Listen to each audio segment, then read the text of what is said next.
Hello, Why Religion friends. John Hilton here. In the 1980s, the Church of Jesus Christ of Latter-day Saints was building a temple in Stockholm, Sweden. When local opposition arose, Krister Stendahl, the Lutheran bishop of Stockholm, was asked whether such a temple should be built. His response was remarkable. He encouraged people to leave room for holy envy, a phrase he coined to describe the idea that it's not only okay, but even admirable to appreciate elements of another religion. Speaking specifically of Latter-day Saint temple practices, Stendahl said, "In my religious tradition, our dead are forgotten. We don't think about them, they're gone. But the Mormons want to bring the benefits of Christ's atonement even to their ancestors. That I envy and admire." Latter-day Saints in Sweden were blessed by Stendahl's generous and open-hearted response. In my own life, his phrase, holy envy, has helped me better appreciate the goodness in other faiths. Today, we'll be listening to Dr. Shon Hopkin, an expert in interfaith dialogue who has developed holy envy for many aspects of Judaism. The enthusiasm, the joy, the fervor, and then there's this moment as the sun is setting where you stand and you turn to the door and you sort of bow forward and you're welcoming in Queen Shabbat, right? The Sabbath in this very joyous way. The Sabbath is here, this time of rejoicing that God's work is being fulfilled, right? And then depending on the service you go to, there'll be tambourines, there'll be music, there's singing, all that kind of rich worship. And I think Latter-day Saints, we have this in our own ways, but it's expressed so differently and in really beautiful ways. Beyond developing holy envy, there are additional reasons for Latter-day Saints and all people to better understand Judaism. It enriches our own scriptural study. It helps us avoid stereotypes. And it fosters love and mutual respect between covenant-keeping people of different faiths. Today, we'll be learning more about understanding our Jewish neighbors. I'm your host, Professor Shon Hopkin, and this is Why Religion. Each year, religion professors at Brigham Young University produce hundreds of publications on subjects related to the Church of Jesus Christ of Latter-day Saints. This podcast brings this research into one place to enlighten the everyday seeker of truth. Seek learning, even by study and also by faith. Interviewing the author, we discuss why the study was done, why it matters, and why the professor chooses to be both a scholar and a disciple. This is Why Religion. Research to enlighten your mind and strengthen your faith in Jesus Christ.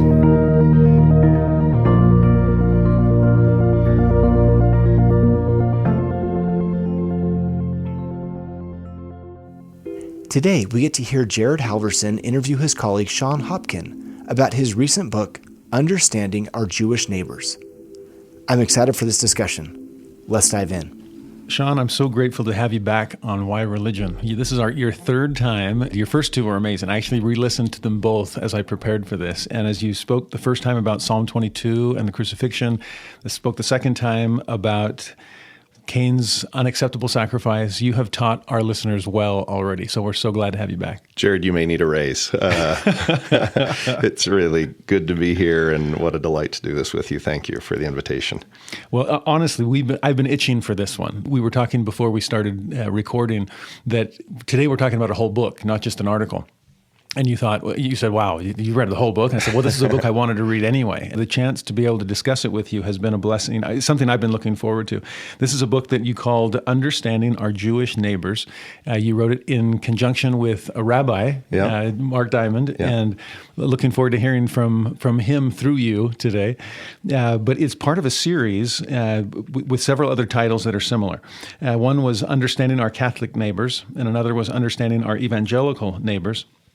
So it sounds like we're getting some good help at interfaith work and reaching across the aisle, building bridges and so forth. And so we're thrilled to have an expert on both interfaith dialogue and Judaism with us today in you. Well, this is something I care deeply about. I want to give a shout out to the Widtsoe Foundation, who is really the one. They're down in Southern California, connected to USC, and they're really the ones who have envisioned and helped this series become a reality. And there are other books, I think, that will be coming out in the near future. And really the goal is to really understand others better. It was really important to my co-author. He's the other one I have to give a shout out to. Honestly, I feel like the introduction he's given here is one of the best introductions to Judaism I've ever read. And there's a lot of introductions to Judaism out there. It's succinct, but it is also really broad and really helpful, I feel like. I actually felt the same. I thought back to my own high school experience in Southern California and thought about Jewish friends that I had in classes and on the football team, and where was this book when I was a teenager, right? It's eminently readable. But one of the things that I think was important for him and important for me and important for the Widtsoe Foundation is that this is not a book for Latter-day Saints to use in our missionary efforts, but in our friendship efforts to understand and stand shoulder to shoulder with others of faith and goodwill across the world so that we can do that better, so that we can be who God is calling us to be in the world today. And I think that's really important. So well said. We're going to spend our second segment talking more of those kind of broadly, what is interfaith dialogue and how does it compare to missionary work? We seem to be experts at one and rookies at the other. Yeah. And so we need all the help that we can get. And you and Rabbi Diamond have provided some amazing help and an incredible example of how that's done in this book. So I'm excited to talk about that part too. In fact, can you give us a sense of what got you interested in interfaith relationships in the first place, and specifically Judaism? They couldn't have asked for a better person to write this particular volume in the series. Give us some of your background on those two elements. It's sort of a fun story from my upbringing that I may have told before, I'm not sure, but I grew up in Fort Worth, Texas. Loved growing up in that area, but was very much a minority in my Latter-day Saint faith. I remember once as a 10-year-old going to church. Someone had graffitied our church building, and they had painted in black paint. I think there was some red paint. They hadn't gotten inside, but it was all over the sidewalks and the walls. Satan worshipers. It made me feel weird inside as a young boy, like, well, what's wrong with us? Why would somebody think this about us? And I remember very clearly, I looked more closely, and the person who had graffitied our building had spelled Satan, S-A-T-I-N. So we were Satan worshipers.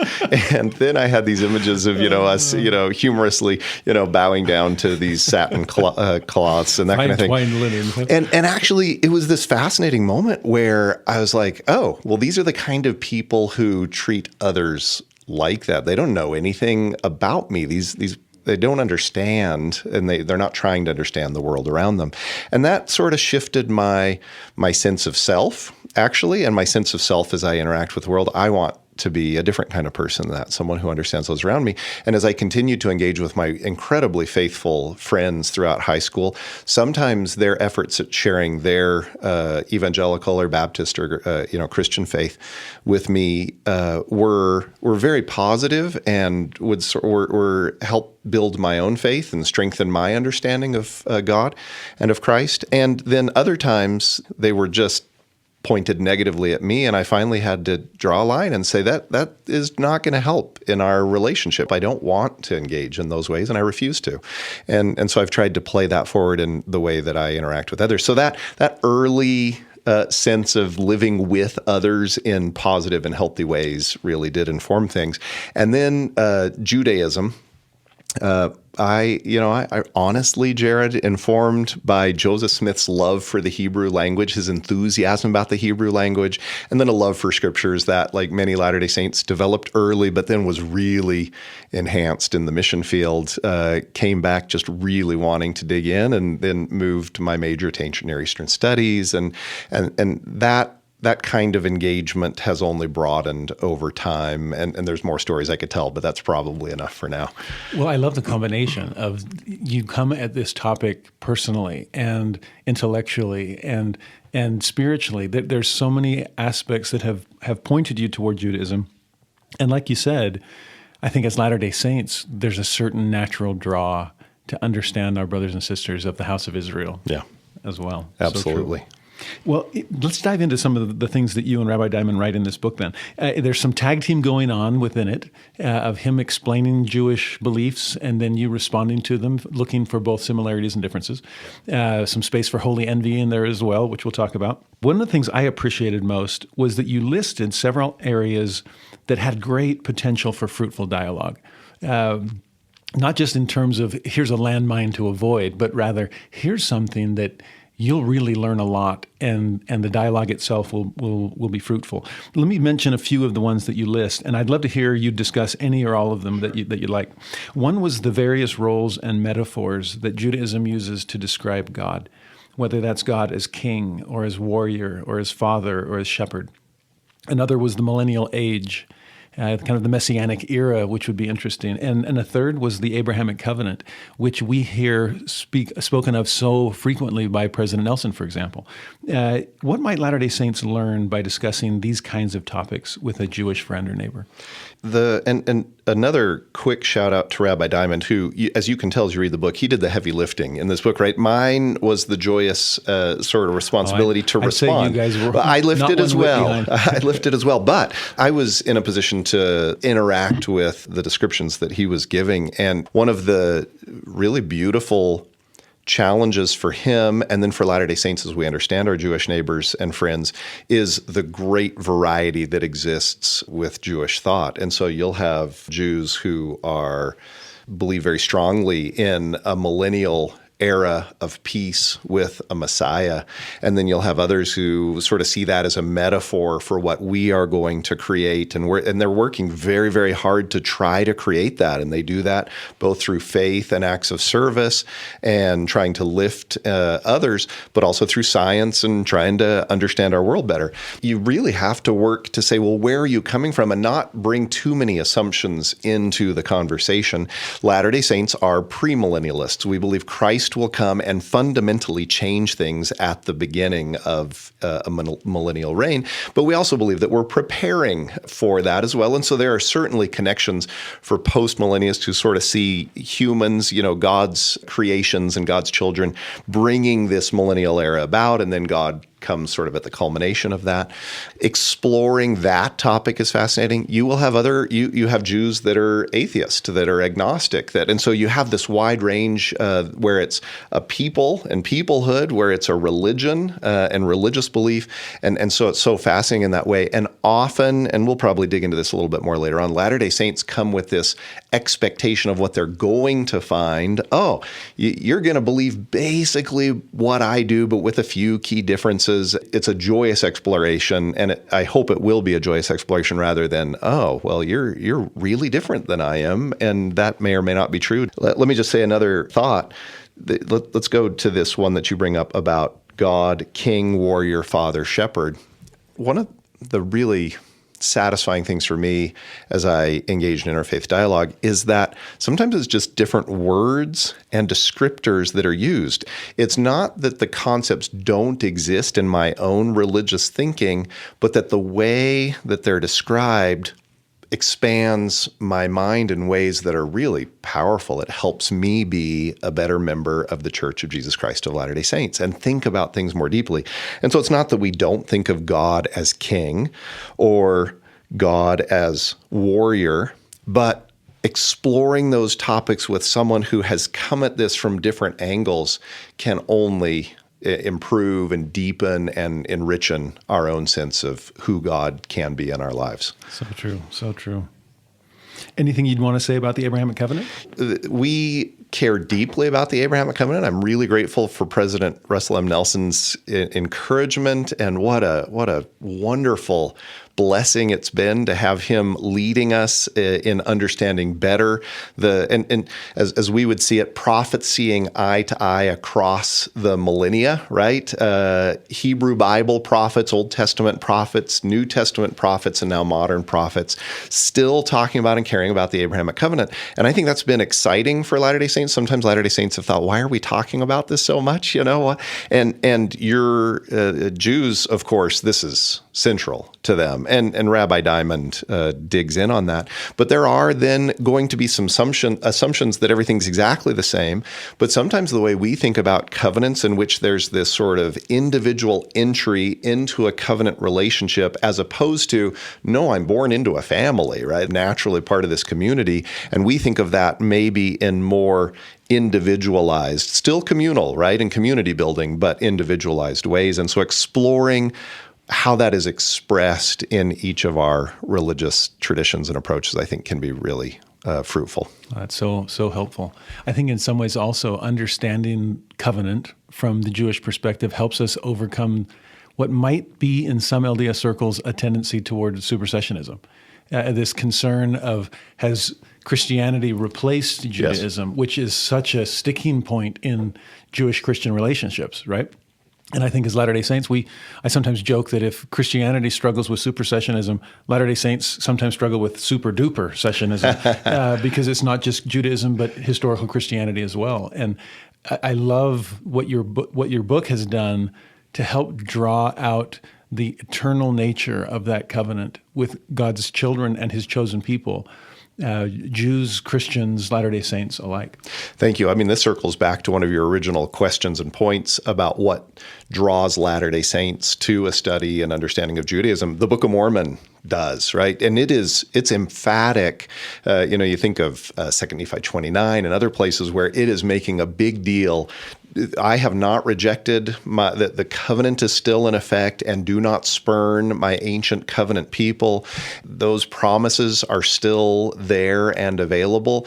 And I was actually in charge of an interfaith event here at BYU. We had a replica of the tabernacle here on campus, and we had done an interfaith event, and I had helped organize it, that brought different religious leaders.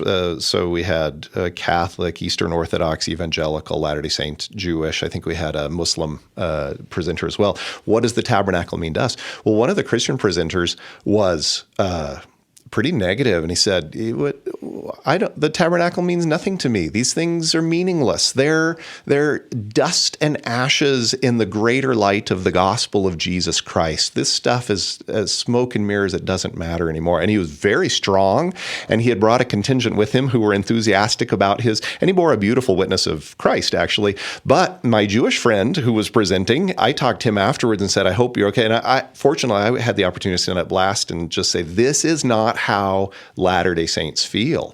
And he said, well, I really appreciated you saying that. I thought pitchfork and torches were coming out. I had not experienced something like that for a while. And so there is this view, it's all passé. That's actually what he said. It's all passé, right?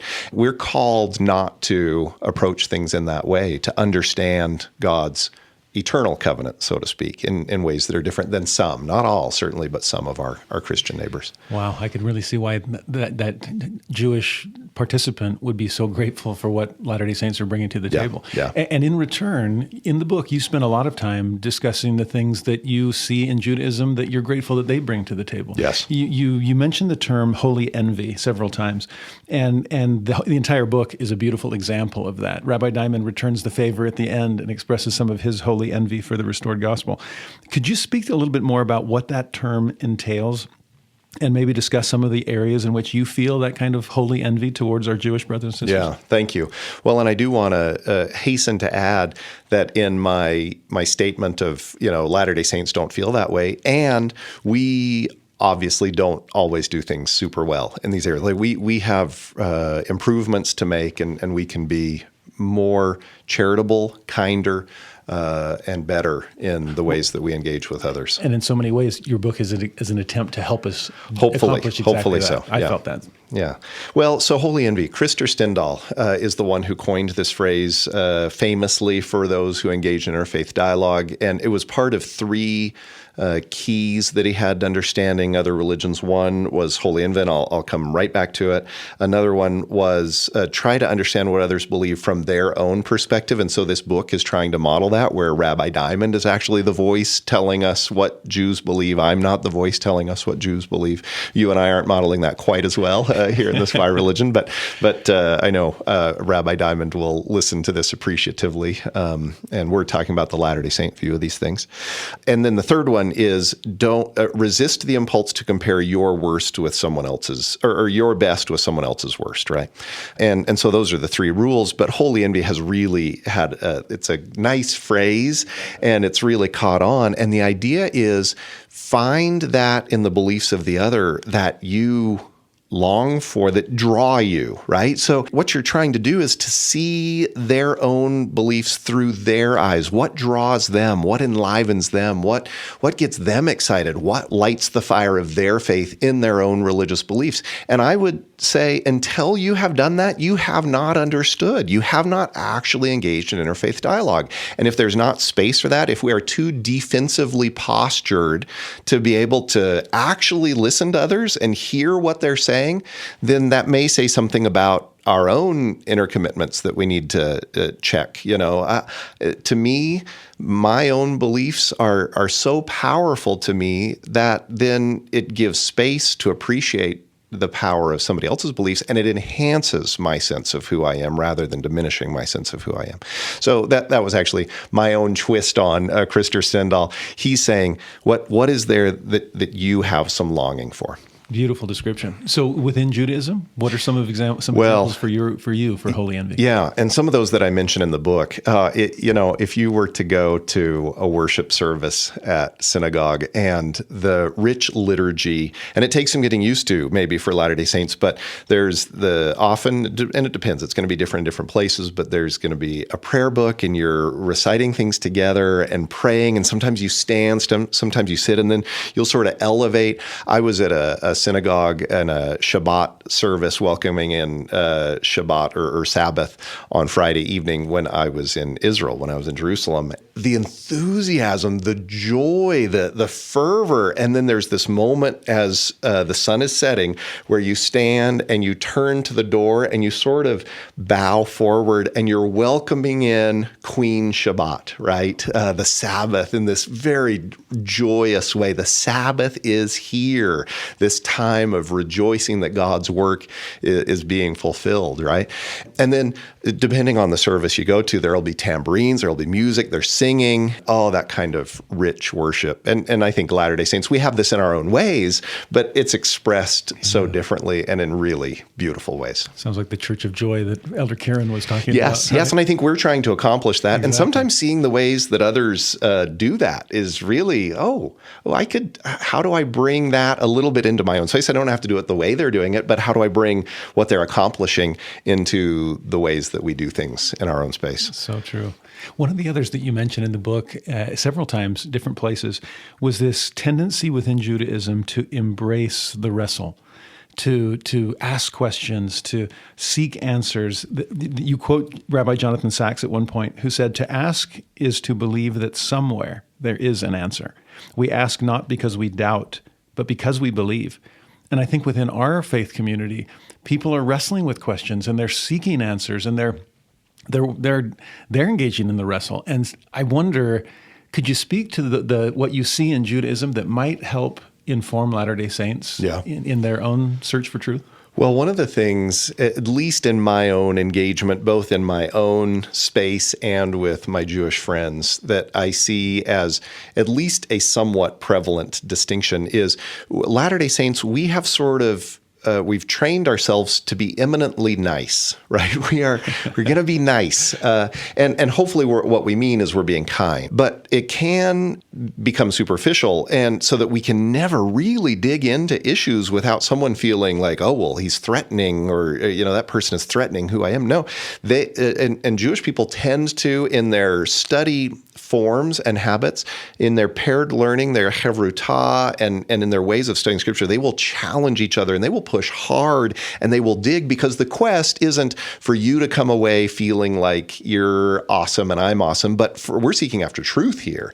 And you or I don't matter so much as this quest for, but what's right? And so they'll push hard, and it's friendly, but it's combatively friendly at times, right?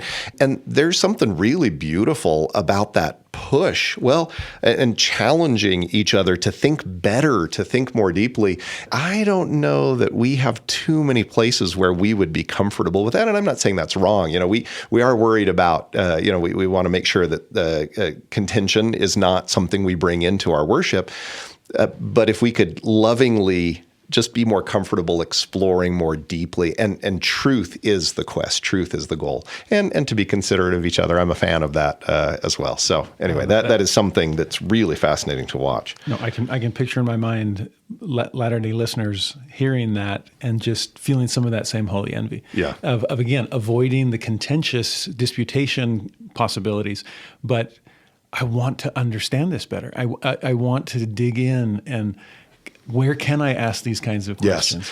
Yes. There is this challenge, and we want gospel doctrine classes to be a safe space. So I'm not suggesting necessarily that that's the right place to ask the challenge. That's not what I would want to come away from this with.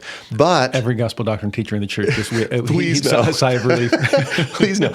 But sometimes there is sort of a stigma of, wait, if that's not a faithful question to ask, and then that's hard because we have these souls that yearn for greater understanding and that want to express what are our questions of the soul. And you've highlighted, some of these things as you read the book that Jonathan Sacks, the soul yearns to know, it yearns to explore, and that's beautiful. That's good. Yeah. So true. Thank you for that. I wanted to ask you something else in light of that holy envy. We may all feel that toward aspects of Judaism. I hope that we do. I appreciated that something you mentioned that made me think a little harder about that was this. I'll quote it. The sometimes uncomfortable philo-Semitism in which Latter-day Saints enthusiastically approach Jews as family members without truly taking time to understand them as full individuals. What did you mean by that? I took it as a helpful course correction because I wonder if I'm sometimes too quick to enthusiastically embrace a whole community. It's that niceness you talked about before, without paying the price to drill down into the individual person that I'm discussing things with. Yeah, well, and as you've articulated, this is deeply embedded within us, this concept of the Abrahamic covenant and of being of the house of Israel. And we view ourselves as Latter-day Saints as either through recovering a lost identity as actual by lineage members of the house of Israel, or by being adopted into the house of Israel. We are all siblings. Well, our Jewish friends who they come at this very clearly by lineage, right? Like this has been passed down for the most part, from generation to generation, and they're the survivors, so to speak, over these centuries and millennia in very powerful and beautiful ways. They are a witness that God has not forgotten his ancient covenant people, right? And so then when we sort of come to them and say, hey, you're Judah, I'm Ephraim. And they're like, what? What are you talking about? Like, and it's not, I think it's sort of fine. They'd rather philo-Semitism, which is this love of Jewish people, there's sort of just this broad love of Jewish people, rather than anti-Semitism, which is what they faced so often. But one of the risks with philo-Semitism is it usually comes with an expectation of the Jew. Well, this is what the Jewish person looks like, and as you've mentioned, it sort of sees an entire people. It paints them with a really broad brushstroke when you have a nuanced individual, a child of God in front of you with his or her own identity traits and beliefs and et cetera, and imposing all that system of assumptions actually can turn upside down, so that then when we're not careful to honor who they are, then we're frustrated by these. Well, they didn't respond the way, my cousin's supposed to like me immediately and trust me immediately. And they're like, I don't know you. Can we build this a little bit more carefully so that I actually have a sense that you're respecting who I am, not just assuming you're respecting the image you've placed on top of me. To me, that's not very Christ-like work. That's not the way Jesus does it with us, certainly. That's excellent caution. There was one other that you mentioned that I'd love to just have you address a little bit more for our listeners. And that's the elephant in the room whenever a Jew and a Christian discuss things, and that's the role of Jesus in Nazareth. Yeah. It's something that we are so passionate about, as we should be. And yet, how do we stay true to our faith in Jesus without becoming overly offensive to someone who understands the historical Jesus, but does not accept him as the Messiah. One of the things that you mention in the book, another quote for you to respond to, Latter-day Saints have always believed and will always believe that Jesus is the Christ, but referring to him as Jesus more often and using the powerful title of Christ with more intentionality in their conversations with Jews can only help. That was an eye-opener for me, the difference between Jesus and Christ. Could you walk us through why that's so important and how that might help us engage in better conversation with our Jewish brothers? I really appreciate you highlighting this because it's actually a really tender space on both sides. There is nothing more important to the Latter-day Saint soul than our belief in Jesus as the Christ. This is so central to who we are. Interfaith dialogue doesn't work well if we have to not be who we are, right? That's not really the idea. At the same time, if I think about my relationship with my wife or with friends, you get this sense of sensitive points. And, there are things my wife knows she can tease me about and it's going to work great. And other things if she teases me, like that's going to leave a mark. That's going to create a wound. And we get that sense for each other. And the challenge in our engagement here is that which is most centrally important to us is actually sort of a primary point of distinction. And rather than coming at that carefully, intentionally as part of a building relationship, it's right there at the outset. I don't want to create the sense that Jewish people don't understand this. We have to walk on eggshells about our belief systems. But if you just think, if the very first thing out of your mouth is that title that actually is the sticking point. And that, by the way, for centuries, Jewish people know their history that Christians have killed them, have stolen their children. There have been forced baptisms. There's been just incredible persecution over the centuries from those using that very powerful name of Jesus Christ, unfortunately, in such sinister ways. It really highlights and brings up some real historical challenges and divisions between Christians and Jews that are very real for some and very poignant for some. How to do that best, I don't have a perfect solution to that, but to be aware of it, I think, is probably the best solution. And so my suggestion, as you've noted, is to talk about Jesus. That's more comfortable for them to say Christ. It really highlights, hey, we are sort of miles apart. In another way, we're not. We're very close together, but that will highlight the distinction early on. Yeah.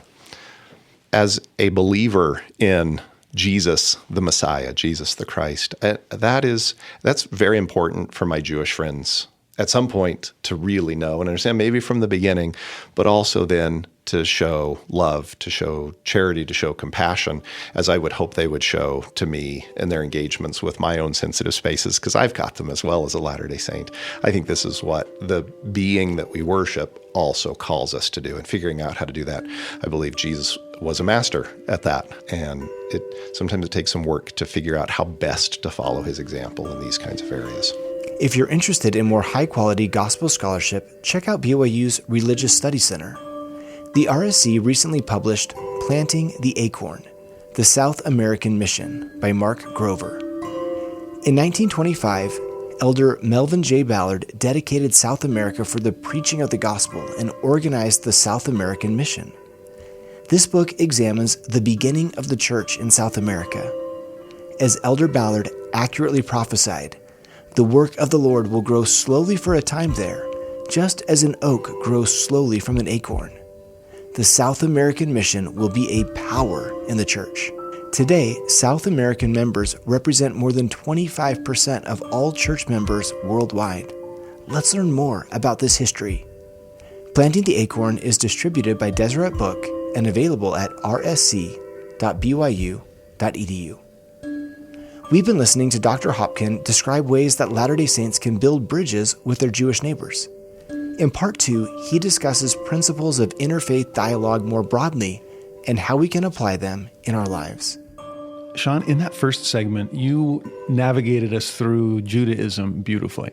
And again, in the book, you and Rabbi Diamond do that in marvelous ways to, I think, at least speaking of my own experience, there's no way I'm not going to come away with holy envy and a greater desire to be able to build bridges to my Jewish neighbors than what I come away from this book feeling.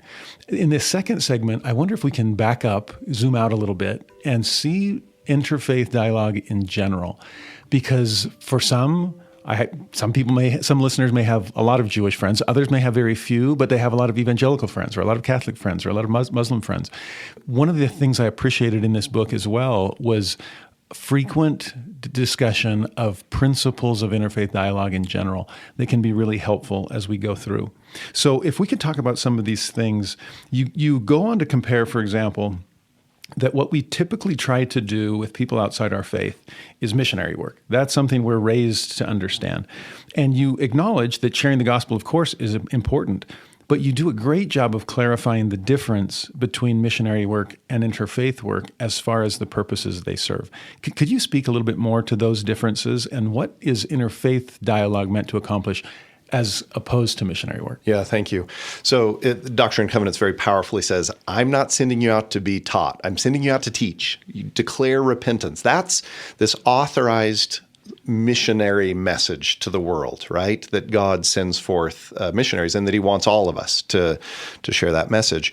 There is another, and I think it's a really important role for Latter-day Saints to occupy in our world, and that is to, and Joseph Smith articulated it other times, if I can't persuade others to believe in my beliefs, well, I'm going to let truth cut its own way. I'm going to build them up and in their own way too. And that is let me rejoice in the good wherever I find it and then build it up and support it. And as we both know, Jared, people of faith in God have to be ready to support each other, not just to remake the other in our own image, but to say, no, you are good and I will defend you. I will support you. I will encourage you. And to do that, I have to understand you. It has to be a dialogue between equals. You know, there's studies that show that Latter-day Saints are still one of the least understood people in the United States of America. And I think, well, how is this possible? We've got tens of thousands of missionaries. And it's because as centrally important as missionary work is, and I'm part of that, I feel that very deeply. Also, there has to be a space where people just get to know each other so that we can live in peace with each other and create a world of peace, right? And I'm thrilled when somebody decides to join the church, but those are not my goals with interfaith dialogue because I'm trying to create a space in which discovery can be there without this pressure that will sort of shut down the discovery process, so to speak. I chuckle to think every once in a while I'll meet a young person, we're discussing interfaith dialogue, and they'll say, oh, I've done a ton of interfaith dialogue. I was a missionary. Yeah. And I just thought, that's not exactly. Yeah. Dialogue is a two-way discussion. And there is plenty of that in missionary work, but it's different, right? Exactly. There's a message to be taught and received. And here, this is a two-way exchange of ideas. So let me quote something from the book then that I think encapsulates it perfectly. And if you want to build upon this or expand it or just say a loud amen, either way. You defined interfaith dialogue in these terms. It is a meaningful two-way conversation where both Latter-day Saints and our neighbors of other faiths learn from one another and leave more committed to and excited about their own religion. Having been strengthened spiritually, we can both find ways to work together in common causes of righteousness and go forth to bless the world in our own unique and inspired ways. Beautiful definition. And anything you want to expand upon that? You made that sentence sound so much better than I thought it sounded when I wrote it, but thank you. Amen. And I would add that I do have some self-interested purposes in interfaith dialogue. I do hope to help others recognize why my beliefs are beautiful, why a rational human being, such as I try to be, would find this persuasive and beautiful. And if I feel like if I've done that work, and I'm seeking to learn the same thing about others, so I hope that they are also self-interested in those. Those are the kind of people I hope to dialogue with, right? Who believe what they believe and love it. And then I want to understand where they're coming from. But I very much do hope to persuade them, I can see it, right? I can see, at least to a certain degree, why someone might approach faith in God in the way that you do. That's a great way to describe it. They may not come away thinking, oh, I believe that too, but rather, I can see why you would. Yeah. That makes great sense. Yeah. It sounds like a wonderful relationship is growing as we engage in these kinds of conversations. And I really found it helpful, an analogy that you used in the book about relationships, and that there's a certain pattern that we follow in developing friendships and relationships in general that has a really close parallel in interfaith dialogue. You talk about this early stage where we kind of idealize the other, and all we ever talk about is our similarities. And wow, we have so much in common. That's how I pursued my wife as we began. Right? It's just I feel that way too. But you mentioned that there's a second stage, a more mature, deeper understanding that really does begin to grapple with differences, to see the other as a full human being in ways that you'd hope that they see you as fully human as well. Can you talk more about those two stages, and especially the second one? Because I think sometimes we do want to be nice and we do want to sugarcoat, and we want to avoid even the appearance of disagreement, whether it's in relationships or in interfaith dialogue. Why is that part of it so important? Yeah, thank you. It has to be charitable, but it also has to be honest. It has to be real. If you think of Adam and Eve, that God, his goal seems not to be, hey, we want two people who are the same human to be united. No, we need two fully formed individuals to choose each other. Well, in order to get that, you can't just mirror each other all the time. You actually need to bring two different people and then understand, well, what are those differences? Why do they exist? Where does that come from? And then you can build a new thing. Otherwise, you just have this odd repeat of what was before. And if you can't get at the things that are really different, you cannot say that you understand the other or that they understand you. And then here's the real problem, Jared, is that in peace building in our world, when the challenges hit, it dissipates really quickly. And there's a lot of evidence of this, that, there was this sort of surface friendship, but as soon as that's challenged, then it disappears because we actually hadn't dug deeply enough to build the deep trust that will hold that together when it's threatened. Shon, thank you so much for that description. I want to push it one step further and ask for your help on something. This was an experience I had years ago at the University of Utah. We had 3 different interfaith experiences that year that I was helping to coordinate, and one of my students happened to come to all 3. And at the end, I asked him to compare what was it like to do the 3 different ones. And he came away saying, I felt a lot like Goldilocks. And I was like, huh? He said, because one of them was too hot and one of them was too cold and one of them was just right. Oh, my goodness. Yeah, and I said, explain more. And he said the one that was too cold, all we did, it was a Latter-day Saint evangelical dialogue, and all we did was talk about how much we loved Jesus. And it was beautiful, and it was spiritually moving, and it was really unifying. But we came away almost feeling like, well, then what's the difference? Yep. The second one that was too hot, man, it felt like they came in with guns blazing and trying to take us down, and they weren't open to our understanding. It was more of a kind of the missionary model that you were describing earlier.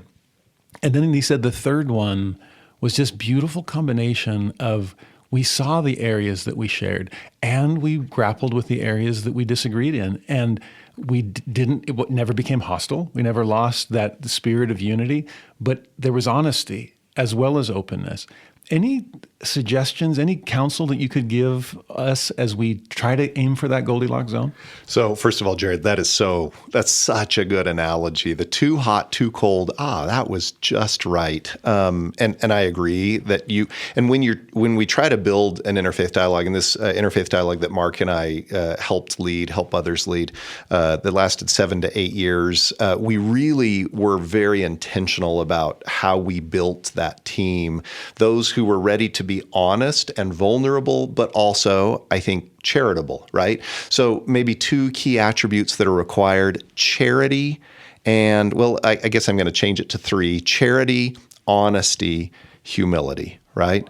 And if those are there, then I think you can get that just right space that you're looking for. But if you're not coming at it with a sense of charity and humility and a willingness to be honest, it just isn't going to meet the needs. It might be enjoyable or it might be unenjoyable, but when the going gets tough, you'll find that it doesn't last. Thank you for those three Christian virtues. right? Those three godly attributes.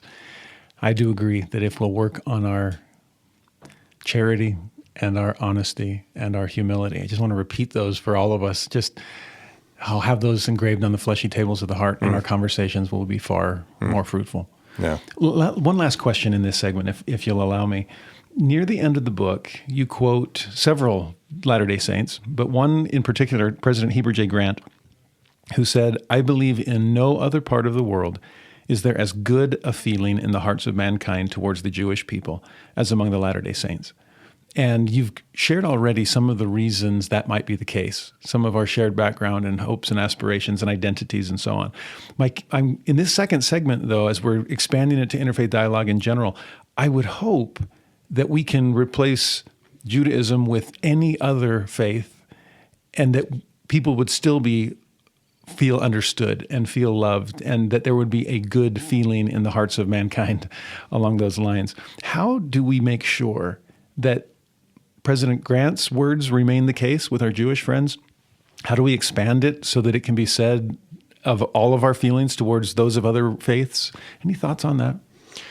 And the real challenge, Jared, is that it takes effort. It takes work. Although some of that work, as you've articulated just a moment ago, in these attributes that we try to form within ourselves and the Spirit tries to form within us of following the Savior, maybe we can come at it a little bit more natural and then it doesn't feel like the work is so hard. We have to resist the very common urge to categorize, to oversimplify, and then to objectify, to turn a whole swath of people into simple objects that we can understand with a quick glance, when these are eternal beings, children of God, who will go on forever and ever, and we should be in awe at the opportunity that we have to come to understand them and try to learn who they are and what God is doing in their lives. And when we simplify that, oh, I know one thing about you, I know your religious identity, or I know that you come from this part of the world, and now I have the interpretive key to your soul, we have made a major error, and we have put ourselves in a position that will not to bless others, and where we will regret our own decisions and our own approach at some future date.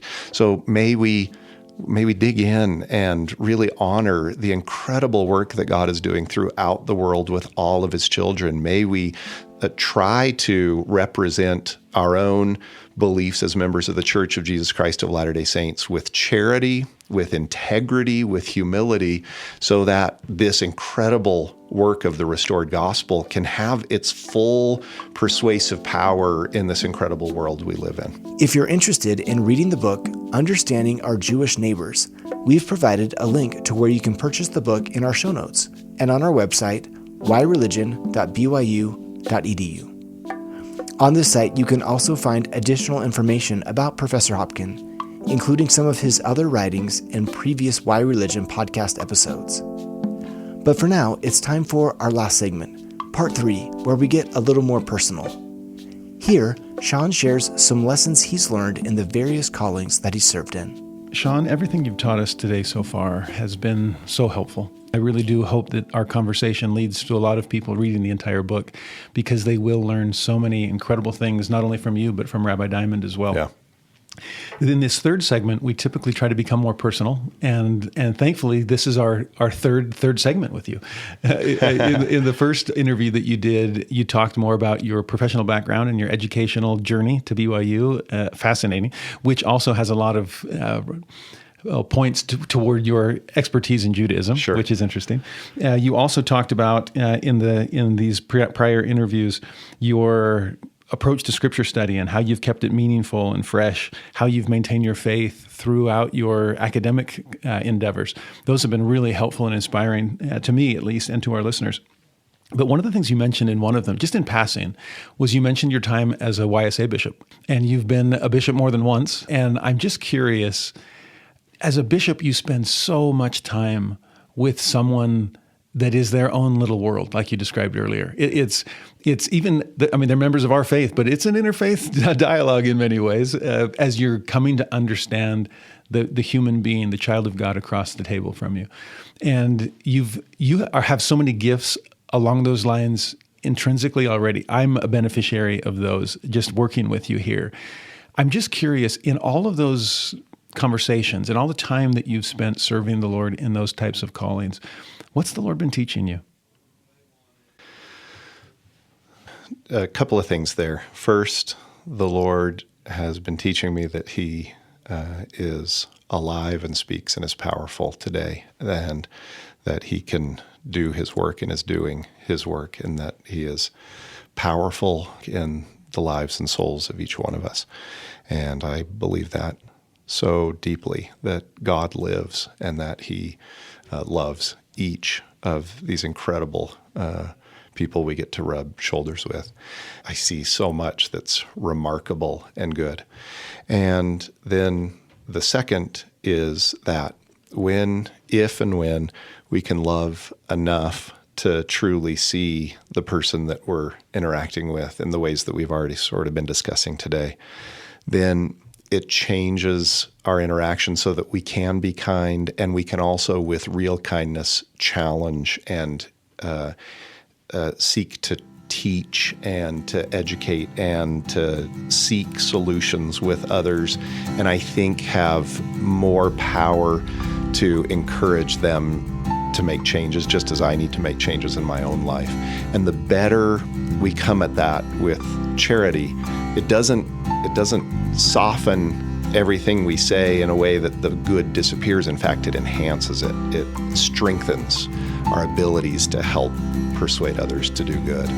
And God loves each of His children. And for those who may be listening who have children that they hurt for, God loves you and He loves your child. And I'm speaking to myself and to each one of us. And He is powerful to do His work in His own time and in His own way. And what a joy to get to try to be part of that in small and simple ways.